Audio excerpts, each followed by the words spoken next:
Egunon guztioi eta ongi etorriak jardunaldi tekniko honetara.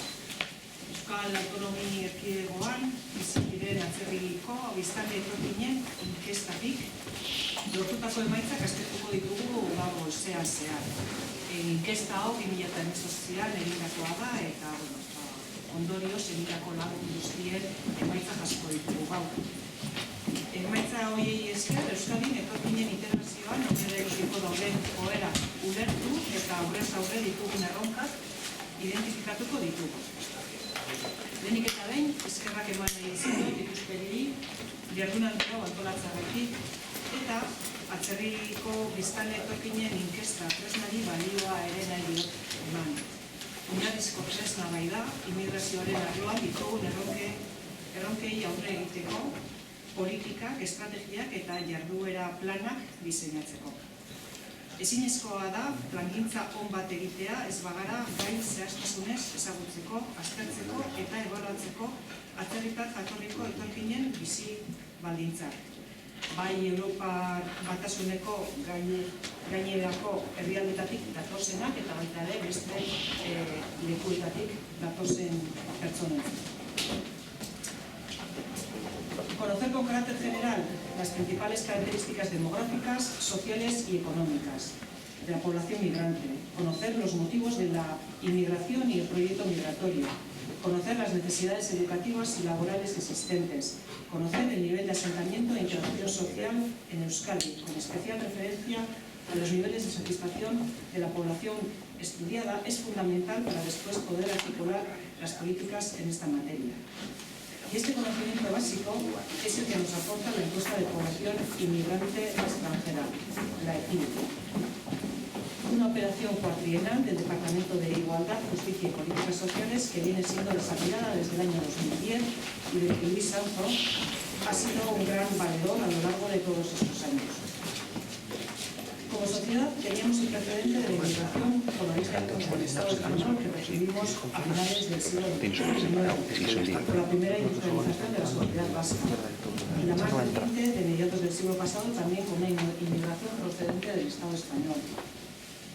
Hemos pasado de ser una sociedad históricamente pobre y inmigrante a otra sociedad más moderna, rica e inmigrante. Y afortunadamente, todo indica que lo vamos a poder seguir siendo, al menos a corto y medio plazo.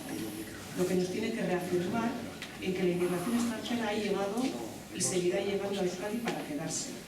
La creciente diversidad cultural, por origen, idioma, costumbres, socialización, religión, tradición, etc., lejos de ser un fenómeno coyuntural, es una de las claves estructurales que van a definir la sociedad vasca del futuro.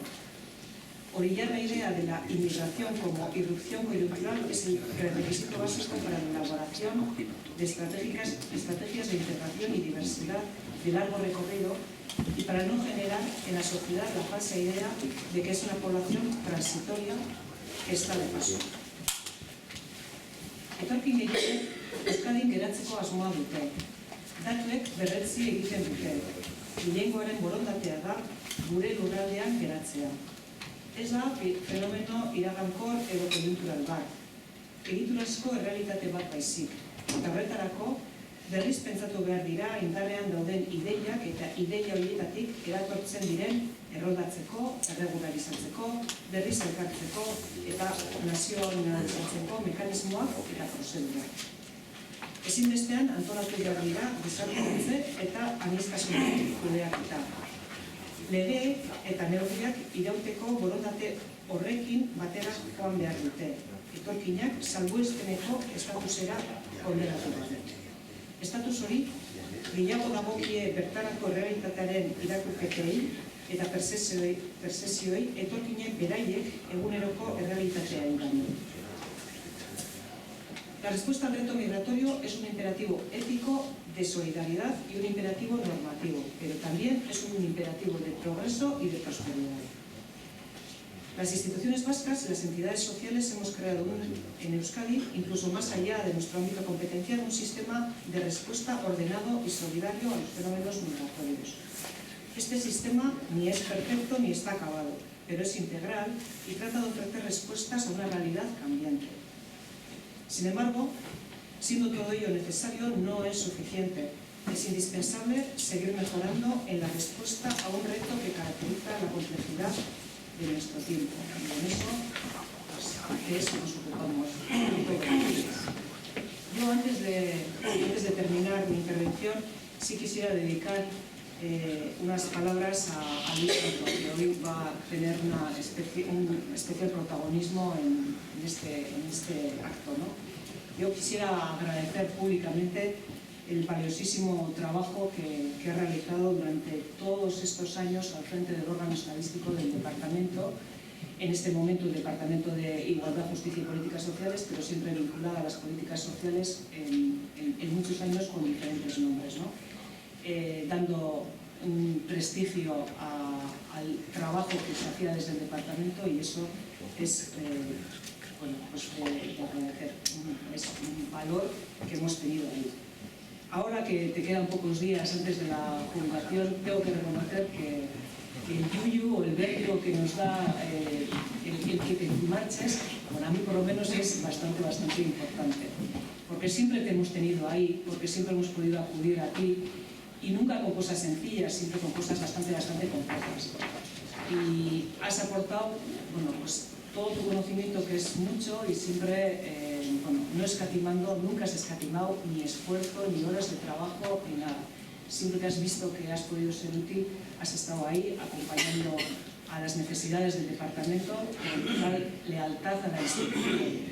Y eso, pues, bueno, eso define a la persona, ¿no? Yo creo que eres una persona sabia, todo el mundo te reconoce como una persona sabia, el departamento. Y bueno, pues yo afortunadamente he podido compartir responsabilidades con diferentes saigurus, y todos ellos te han tenido como referente. Y bueno, en lo personal sé que empieza una nueva etapa, que necesitas y te mereces un descanso, y que eso va a ser así. En lo profesional, decirte que ha sido un placer. Hemos venido algunos representantes del departamento, pues porque todos no podían, pero bueno, de parte de ellos un grandísimo abrazo, y muchísimas gracias en nombre del Gobierno vasco, y yo creo que en nombre de la sociedad vasca, por toda tu aportación, por todo tu conocimiento, y por habernos ayudado a tomar las decisiones que creemos que en muchos casos han sido acertadas para un mejor bienestar, mayor bienestar para Euskadi. Eskerrik asko, Luis.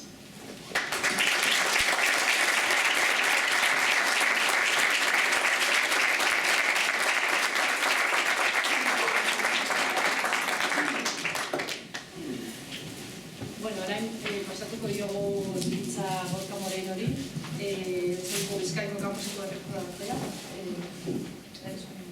Eskerrik asko, Julia, egunon guztioi, egunon Lidia gizarte politiketarako sailburua, egunon Julia ikuspegiko zuzendaria, eta egunon guztioi, eskerrik asko Bizkaiaretora gerturatzeagatik eta ongi etorri Euskal Herriko Unibertsitatera. Dakizuen bezala, ni hemen egotea niretzat gauza berezia eta bitxia ere bada. Estar en representación de la Universidad del País Vasco en esta ocasión y en estas jornadas en las que he asistido en diferentes roles, pues me hace especial ilusión también el poder encontrarme con mucha gente a la que hacía tiempo que no veía. Al final, yo siempre lo suelo subrayar, que tanto las jornadas que organizamos junto a Vilcen, desde la universidad, como estas jornadas técnicas, pues suelen ser un punto de encuentro, ¿no? Un punto de encuentro en el que nos reunimos personas que trabajamos en el ámbito de las migraciones, desde el ámbito académico, desde lo social, desde lo institucional, y la verdad es que es un lujo y un placer poder debatir sobre estas cuestiones con esa pluralidad. Más allá de esto, a ver, siempre cuando hablamos de Ikuspegi subrayamos la colaboración con el Gobierno vasco, esa colaboración que es tan importante. Eso sigue dándose, pero sí que me gustaría hoy subrayar la importancia que tiene Ikuspegi en la relación también en el diseño de las políticas públicas, ¿no? Muchas veces hablamos en el ámbito más tecnológico, pues, del nivel de maduración tecnológica, de las diferentes fases que hay dentro del nivel de maduración tecnológica, y como la última fase sería la patente. Yo creo que tenemos que empezar a hablar también de nivel de maduración social, Y en este caso la patente muchas veces es la influencia y el impacto en las políticas públicas. Y en ese sentido creo que Ikuspegi, dentro de ese nivel de maduración social, está en los niveles más altos, ¿no? Ya que gracias a sus investigaciones y a sus orientaciones, pues muchas veces también puede influir en las diferentes políticas públicas, y yo creo que eso también es muy importante. Con respecto, y voy a ser breve, con respecto a la jornada de hoy, creo que hay que poner en valor y agradecer al Gobierno vasco la elaboración de esta encuesta en su tercera edición, 2010, 2014, 2018, con diferentes fases, con una crisis económica de por medio, y ponerlo en valor porque no hay encuesta de tal características a nivel estatal. Si mal no recuerdo, el INE hizo una encuesta a población inmigrante ya por el 2007, 2008, pero no ha habido ninguna continuidad. Tener un nivel de información tal como tenemos con la PIE, creo que es un lujazo para las personas que trabajamos en este ámbito. Y yo también no puedo, si hablo de la PIE, también focalizar en una persona y agradecer a una persona como es Luis Santo. Luis Santo, que ha sabido aunar todo ese trabajo dentro de la institución, pero también en colaboración con la academia, con la universidad, siempre dispuesto a participar en eventos de estas características, y yo creo que es impensable entender tanto el estudio de la pobreza, de la exclusión social y de las cuestiones sociales en Euskadi sin Luis Santo, como yo diría también el diseño de las políticas públicas en ese ámbito, ¿no? Yo creo que vale la pena subrayarlo y agradecerle también, y como apuntaba la viceconsejera, por su disponibilidad siempre para colaborar, para ofrecernos la información, para tener acceso a la información. La verdad es que es un lujo.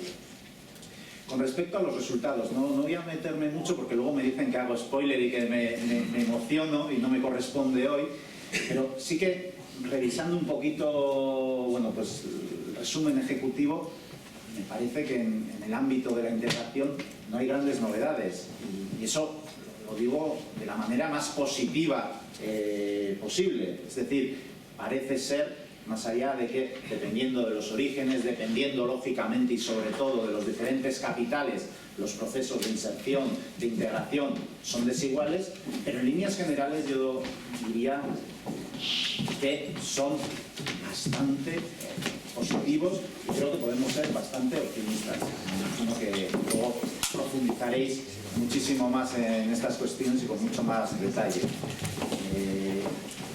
Lógicamente no creo que sea incluso ni lo más indicado comparar a la población autóctona con la población inmigrante, porque estamos hablando de diferentes capitales, de diferentes momentos en los procesos de integración, pero en todo caso yo lo que he visto es que los datos pues, son bastante buenos en ese sentido.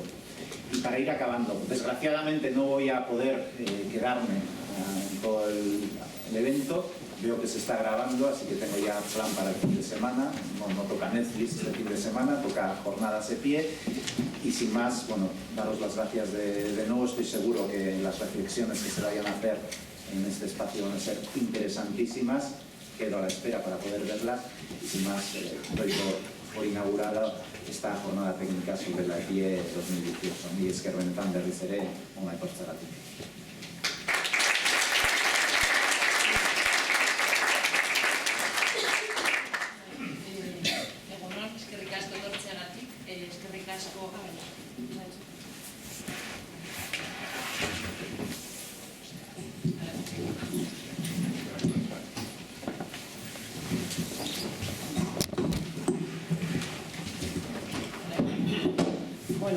Hori, eskerrik asko etortzeagatik, bai zuei, Gorka Morenori eta Liliari,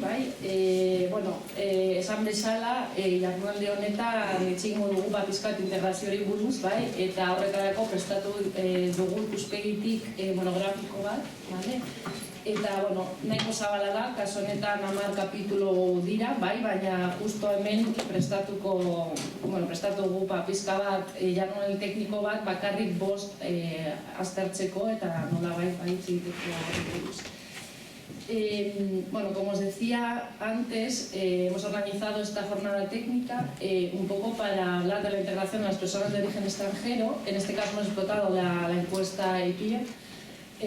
Desgraciadamente ahora mismo solo tenemos los datos 2018, con lo cual son datos muy interesantes y efectivamente nos sirven para ver las dinámicas y las tendencias, pero es verdad también que en estos datos tampoco se reflejan en las últimas crisis, la pandemia, las crisis humanitarias que estamos viendo en estos momentos. Entonces, bueno, está por salir la siguiente edición y nuestra idea también es seguir haciendo el seguimiento, hacer como de alguna manera la monitorización del fenómeno y bueno, pues besterik gabe esarrizatuko gehiegi, vale? Eta bakarrik gauza bat, izango ditugu gutxi gora bera 20 minutu, vale? Ponentzia guztietan, eta gero txiki bat, bueno, gutxi gora bera 7 edo 10 minutu eztabaidarako, baina oso labur, vale? Gero daukagu beste espazio bat amaieran, vale? Eztabaida orokorra egiteko, vale?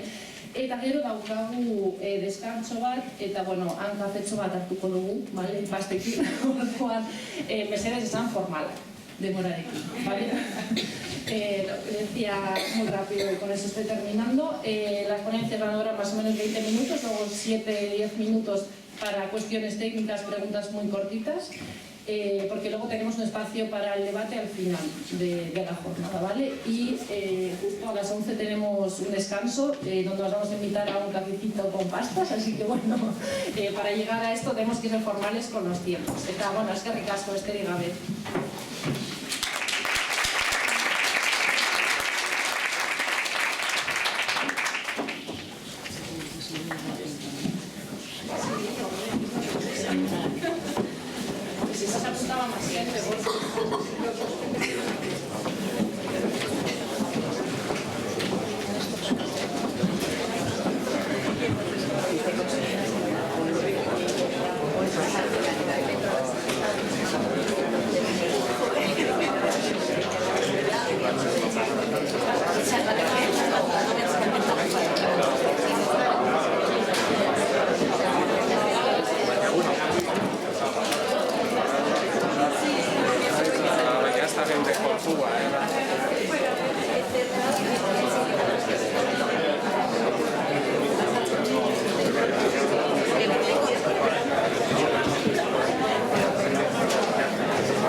No. Sí. Ya, no sé. Ha jodido en el evento, ¿eh? No sé qué va a pasar con el micro. Nada, lo hemos dejado apartado y ya está. Vale. Luego en la pausa café bebido. Vale.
Nosotros vamos a salir ahora, ¿eh? Ah, vale. Hasta las 11, nosotros podemos salir ayer.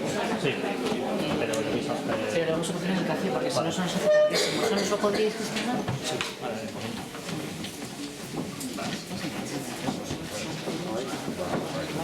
Aquí no pintamos nada.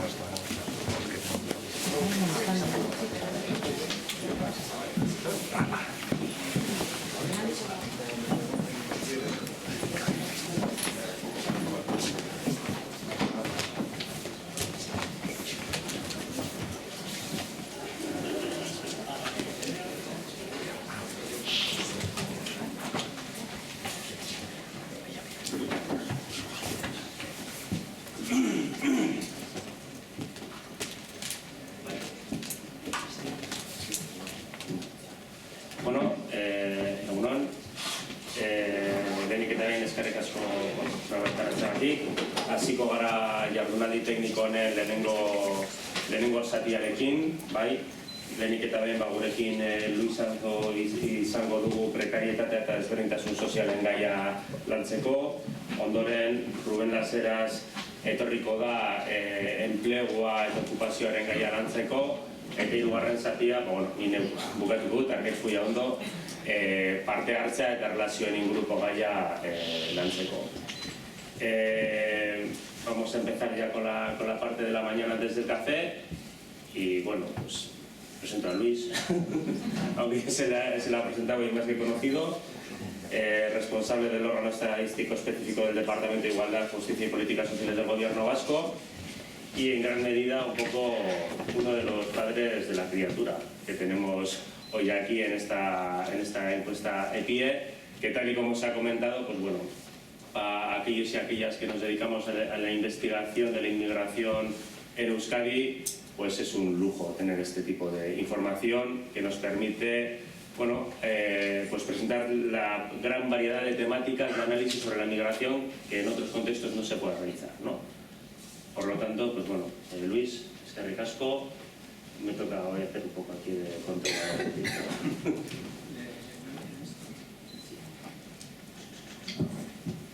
Bueno, pues buenos días.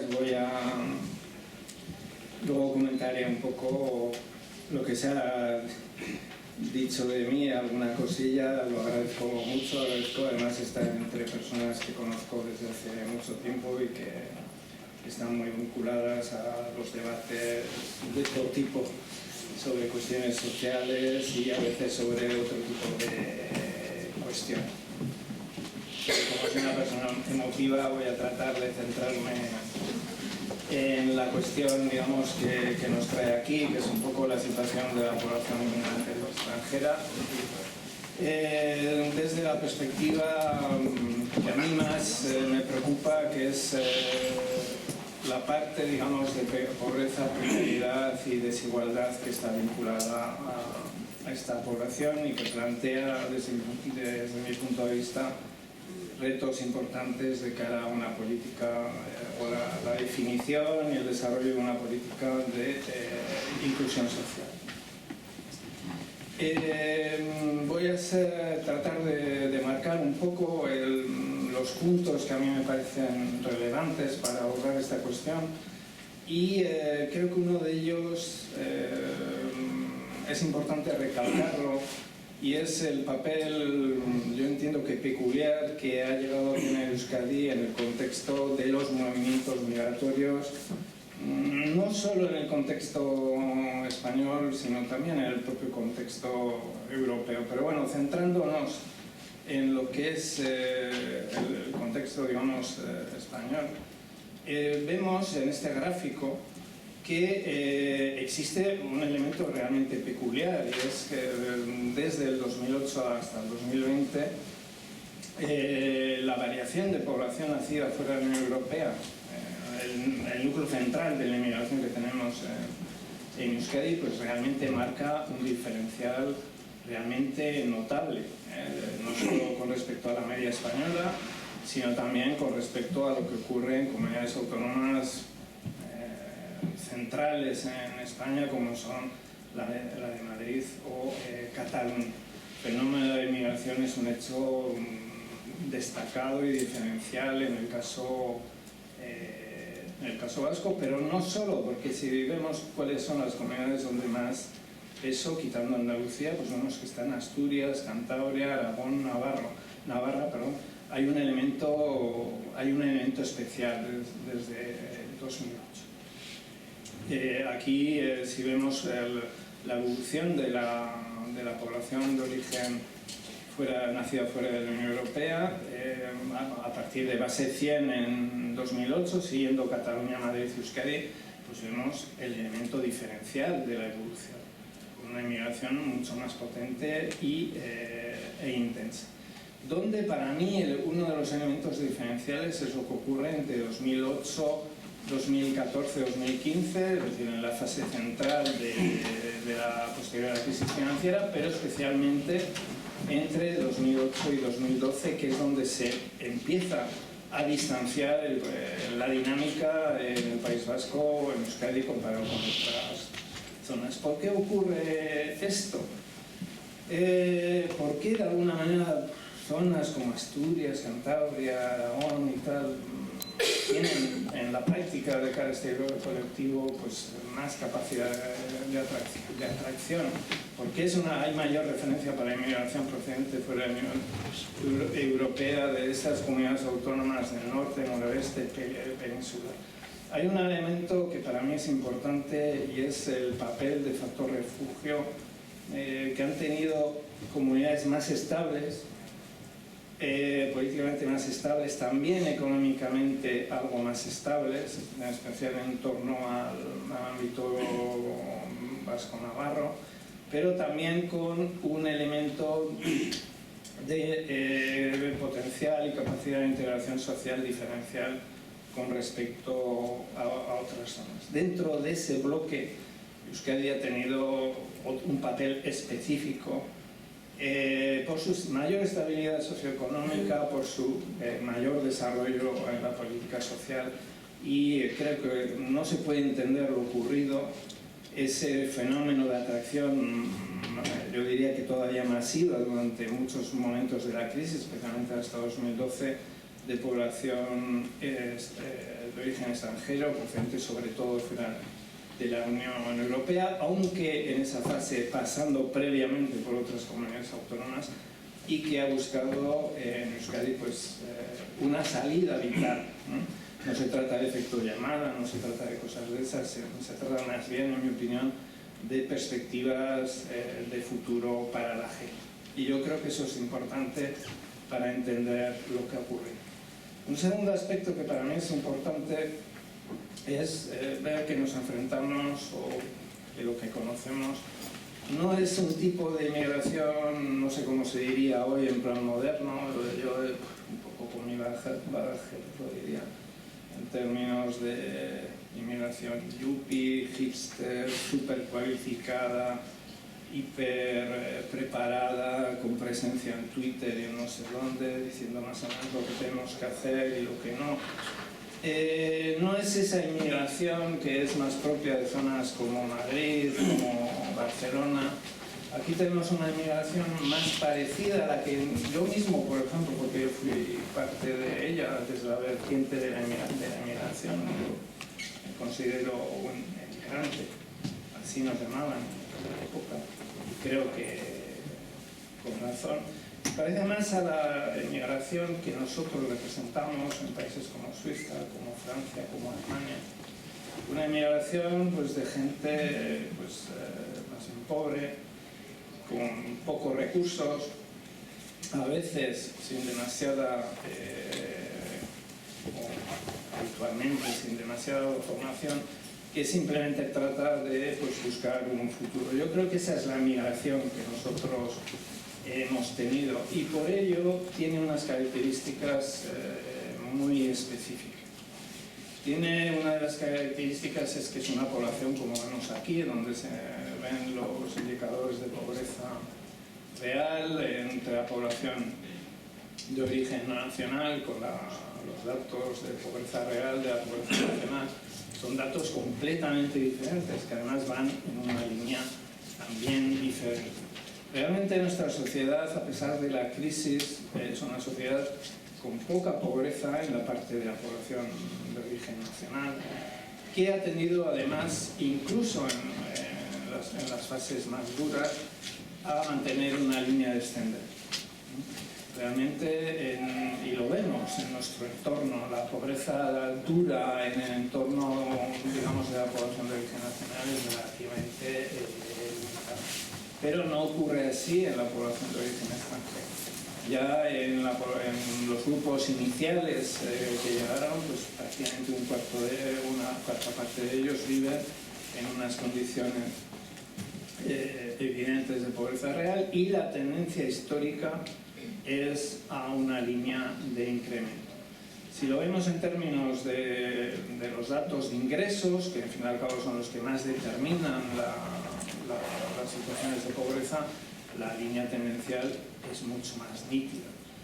si comparamos la emigración, la primera emigración, nos damos cuenta de que la situación del colectivo inmigrante es más precaria en estos momentos que lo que caracterizaba a los primeros grupos recién llegados. Lógicamente esto está condicionado por la acumulación de crisis que hemos tenido. Hemos tenido básicamente dos fases de crisis posteriores a la crisis financiera. Luego tenemos aquí el impacto de la crisis COVID con muchas consecuencias para la población de origen extranjero.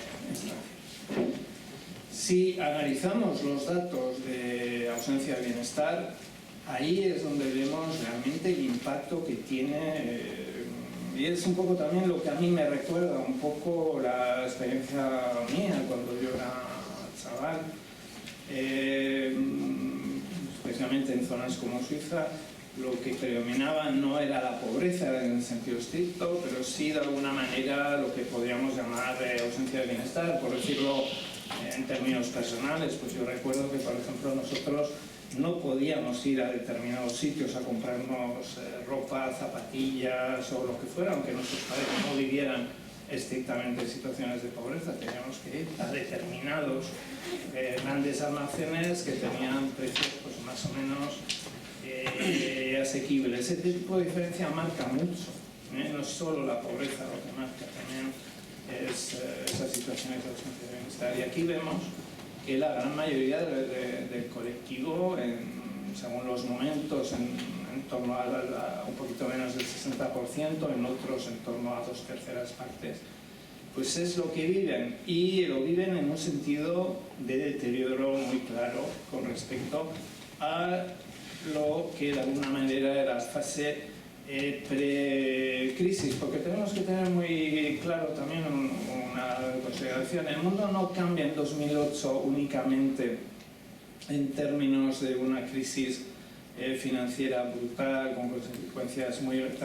También hay un cambio de modelo social, y el modelo social, digamos, al que nos enfrentamos aquí, que tantas dificultades tenemos para controlar en términos de niveles de pobreza y de precariedad, es muy diferente del que teníamos aquí, que era más fácil de controlar, entre otras cosas porque entonces el volumen de población inmigrante era relativamente pequeño. Antes os comentaba que nos enfrentamos a un colectivo pues, con ciertas peculiaridades. Una de ellas es que es un colectivo que no es un colectivo competitivo o hipercompetitivo en términos formativos. Frente a un 57,4% de personas en edad activa con estudios cualificados entre la población nacional y la población procedente de la inmigración extranjera, tenemos un 24%. En el ámbito de la población sin estudios frente a la población nacional un 2,3%, tenemos un 14% en la población de origen extranjero. Por lo tanto, es una población que viene a buscar de alguna manera un futuro en nuestros países, pero que lo hace en condiciones competitivas difíciles. Tiene de alguna manera un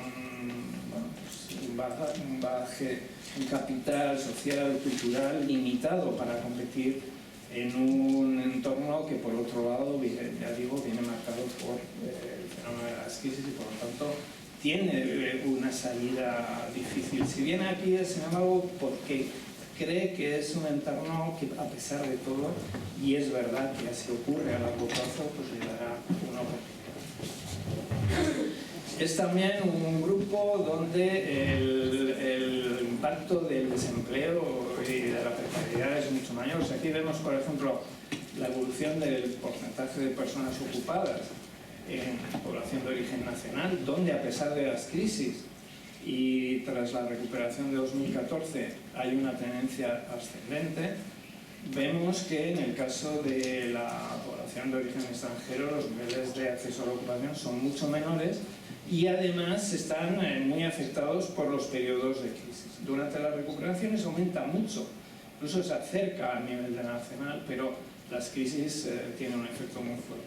La crisis de la pandemia COVID, del confinamiento, fue otro de los ejemplos donde vemos el impacto tan tremendo.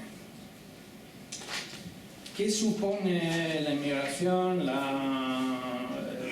el volumen de población inmigrante que ha llegado a Euskadi de una manera importante a partir de finales del pasado siglo? Para mí un cambio fundamental, sobre todo viéndolo desde una perspectiva histórica. Yo llevo 41 años y medio en el gobierno vasco, he conocido las crisis de la desindustrialización, los días en los que en las puertas del gobierno vasco venían todos los días, un día sí, otro no, los obreros de las fábricas que entraban en crisis, etc.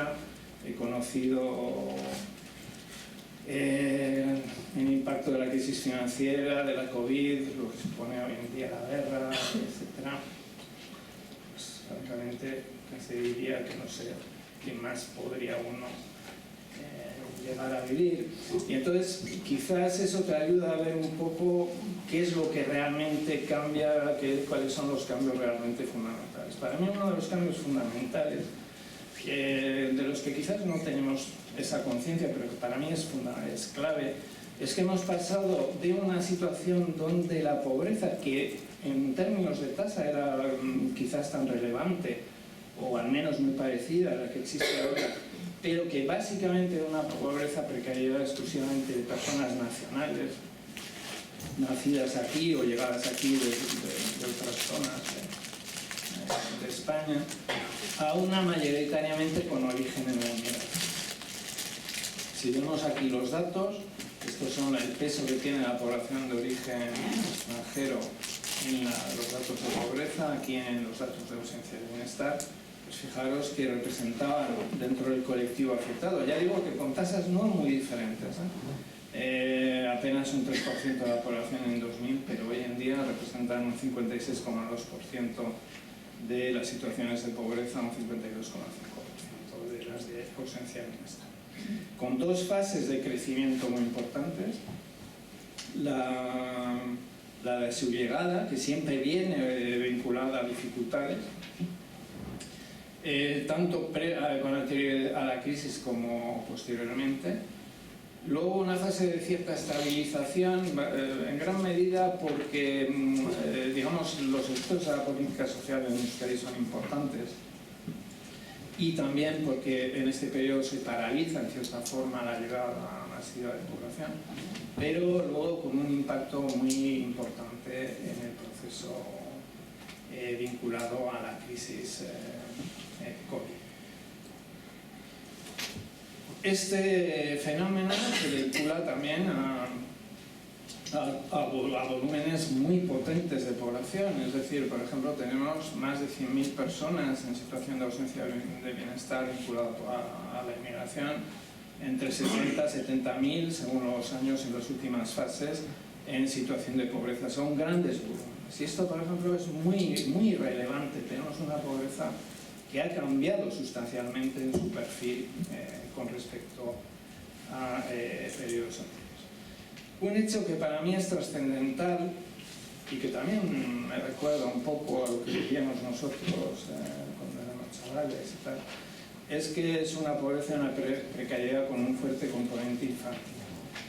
Nosotros habitualmente hablamos de la dinámica de la pobreza en la población infantil en términos totales, entonces nos preocupamos mogollón del repunte, por ejemplo, que se da aquí entre 2018 y 2020, como si todo fuera igual, como si los hijos de unos o de otros fueran más o menos, estuvieran en la misma situación, pero es que no es verdad. Si uno analiza la pobreza infantil en la población nacional, que sigue teniendo sigue existiendo y es un problema al que hay que hacer frente, vemos que la tendencia a partir de 2014, a pesar de las crisis, es descendente. Si comparamos el dato de 2008 con el de 2020, hay menos pobreza infantil en la población de origen nacional.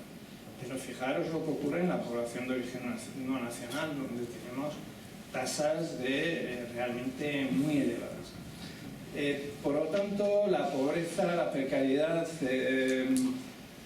en una sociedad donde la pobreza tiene ese perfil vinculado a la inmigración, hay que tener muy presente que cuando hablamos de pobreza en ese grupo estamos hablando en gran medida de pobreza en población, en niños, en niñas, adolescentes.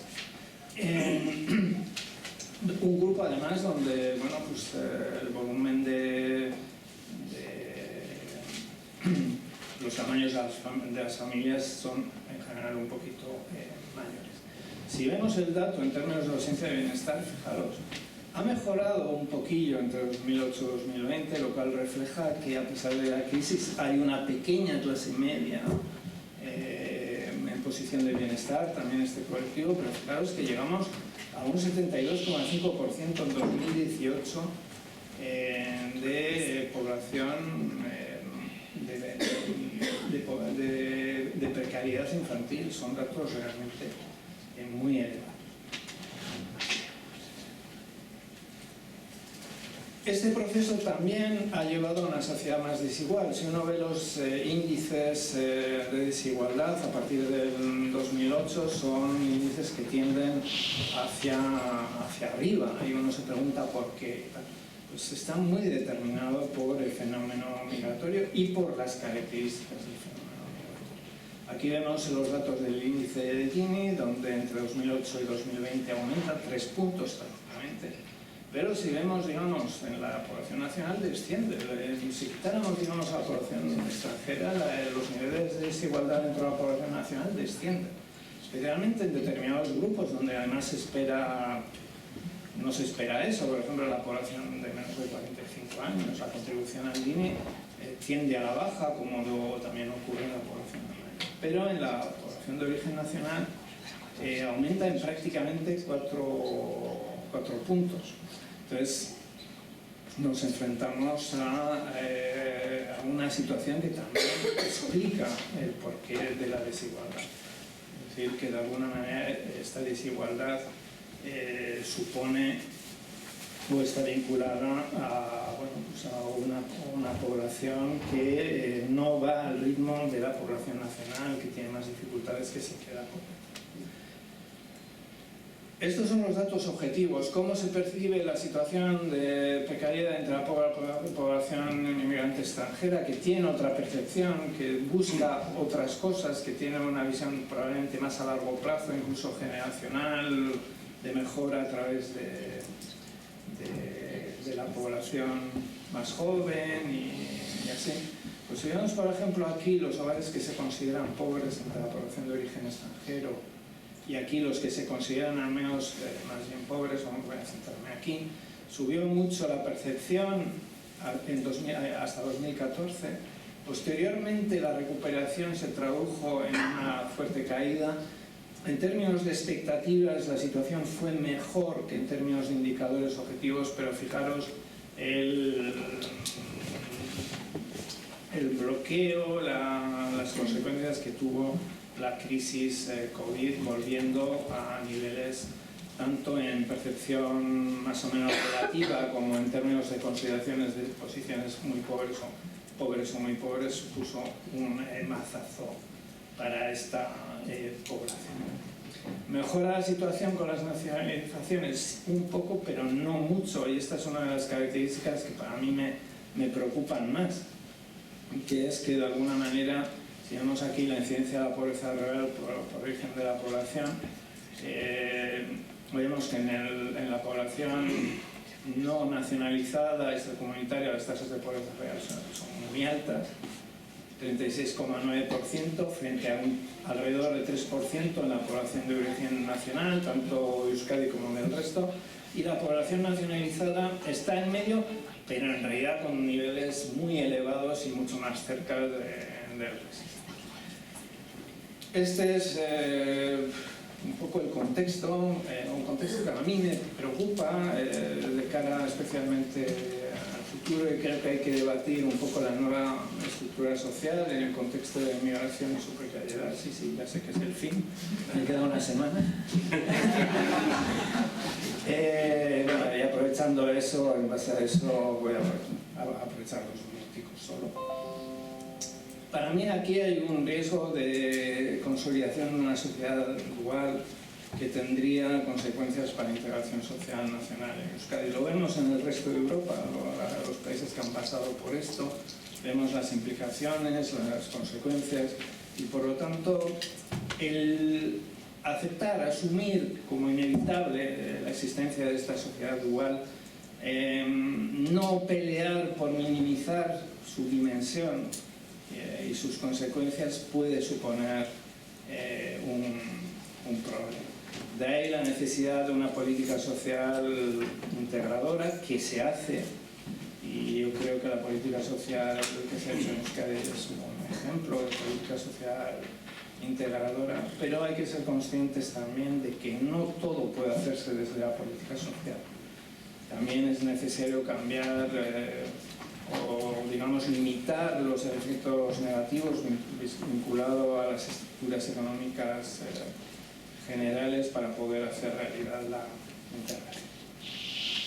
Quiero terminar pues, agradeciendo la invitación de Ikuspegi, los tiempos de trabajo con las personas que han estado vinculadas a mí en relación a la EPIE, pues antes ha estado Borja, aquí está Julia Hondo, por ahí está mi compañero Xavier Ayerdi.